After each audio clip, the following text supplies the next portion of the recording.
एक मंदिर का एक गृहस्थ, पुजारी, ब्राह्मण, पुरोहित नियुक्त होता है। उसके साथ अपनी पारिवारिक दायित्व के साथ साथ धर्म का भी दायित्व होता है, क्योंकि पुरोहित जो होता है, पुरोहित जो नगर का, संपूर्ण नगर का हित चाहे, हित कामना करे, हित संकल्प ले, वह पुरोहित। यजमान तो स्वहित के लिए ही संकल्पित रहता है, लेकिन पुरोहित का दायित्व होता है कि प्रत्येक संपूर्ण क्षेत्र का वह हित कामना, एक तरह से वह क्षेत्रज्ञ होता है। वो क्षेत्रज्ञ जो मंदिर में नियुक्त है, उसके समक्ष भिन्न भिन्न विरोधी, परस्पर जो विरोधी हैं, वह भी वहां पे मनोकामना पूर्ण हो, मनोकामना प्राप्ति हेतु परमात्मा से अर्जी लगाते। वह किसका पक्ष लेता? उभयात्मक भाव उत्पन्न हो जाता है उसके मन में, अपने कारण से भी, अपने काम क्रोध लोभ के कारण से भी, और पक्षपात के कारण से भी किसी न किसी का पक्ष लेगा। उभयात्मक भाव जब पुजारी के मन में है, तांत्रिक के मन में, अघोरी के मंत्र में है, साधक के मन में है, तो फिर समान मंत्र समिति समान कैसे संभव है?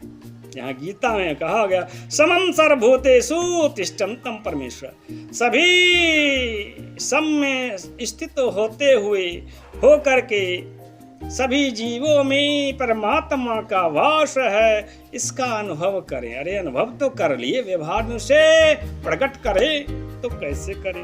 यदि कर दिए तो आप गंगाराम बन जाइएगा व्यवहारिक दृष्टिकोण से, भोला राम। इस कलयुग में अगर कोई समबुद्धि युक्त हो जाए, सबके प्रति अच्छी अच्छी भावना रखे, तो बोले जो सबके विषय में अच्छा सोचता है वह अपने विषय में उस अच्छा सोचेगा। बोलेगा जब हम सबके विषय में अच्छा सोच ही रहें, भला सोच ही रहें, सर्वे भवन्तु सुखिनः सर्वे सन्तु निरामया सर्वे भद्राणि पश्यन्ति मा कश्चित् न दुःख भाग् भवेत्, इस भाव से जीवन यापन कर रहे हैं, तो यही सब तो हमारे विषय में अच्छा सोचेंगे।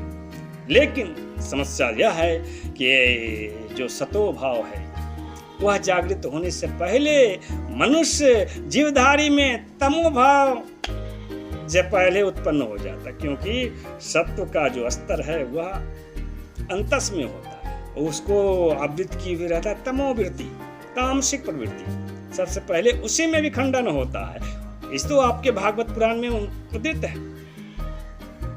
तामसी अहंकार के फैलने से क्या होता है? नभ, आकाश की उत्पत्ति होती है। नभा अजायत, तामसाद विकृमनात् नभा अजायत, इस तरह कहा गया है। नभ यानी आकाश मंडल, एक आवरण।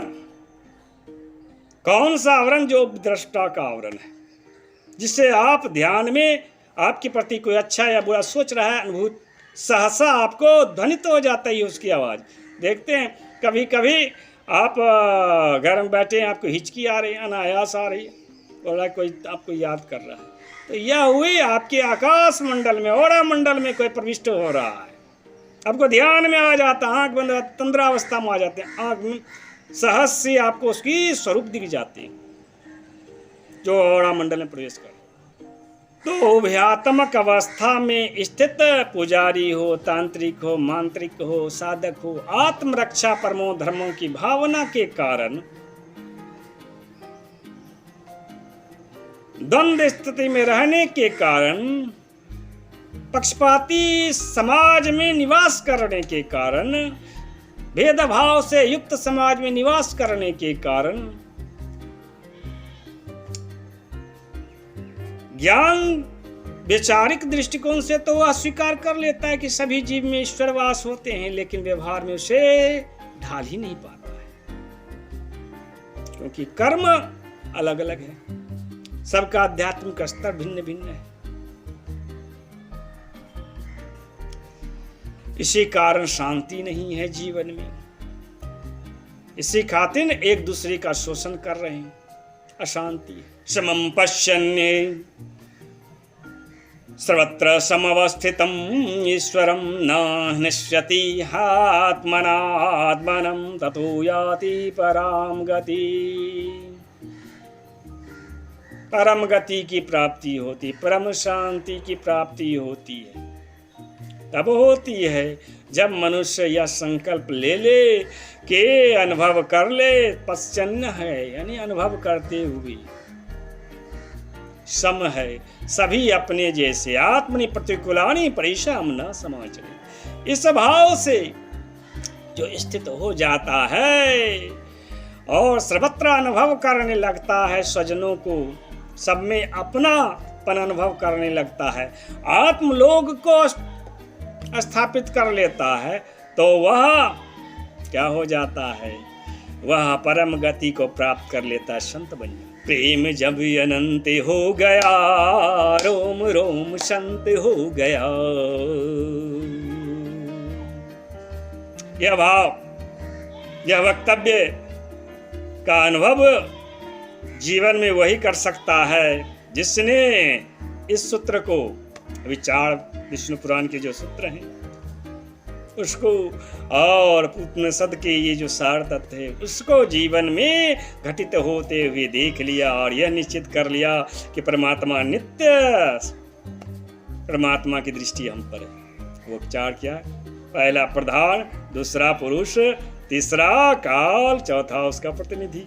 उनमें से एक है पुरुष मैं हूं और प्रधान जो है परमात्मा स्वयं है। यह से अनुभव कर लिया। आत्मा के 4 चरण हैं, यह भी जिसने अनुभव कर लिया।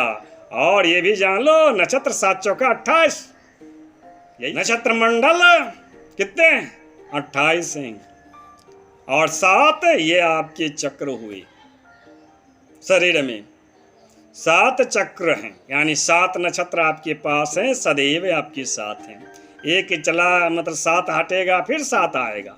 और ये 7 का 4 स्तर है आपके ऊपर से। एक तो दिख रहा है ये शरीर, इसके अलावा 3 और स्तर है। इसको आपने अनुभव करना है। पहला तो अपरा जगत में देखिएगा, 7 आपके अंतःकरण में सूक्ष्म चेतना पड़ोसियों का, उसको साकार रूप में देख लिए, अनुभव करिए नाम रूप गुण आधार पे, गुण कर्म के आधार पे। उसके बाद पराजगत में देख लीजिए और उसके बाद परम जगत में, अदृश्य जगत। पराजगत तो यहाँ का अमेरिका, विदेश। उसके बाद परम जगत अदृश्य। और परम जगत में जो अवस्थित चेतनाएं हैं उन 7 को आप नहीं जानते हो, जान ही नहीं सकते हो। जानोगे कैसे?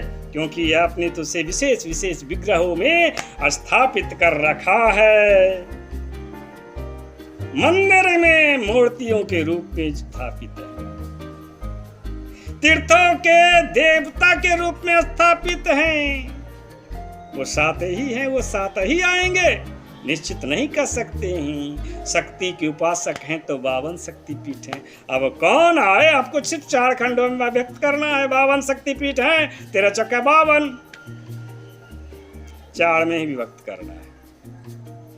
तो आपको तब नक्षत्र का ज्ञान हो जाएगा। तब आप कह सकते हैं कि जो घटनाएं घट रही है परमात्मा ही संचालित, परमात्मा के द्वारा ही संचालित हो रहा है, लेकिन प्रकृति कर रही है। सबका स्वभाव जो है वही कर रहा है।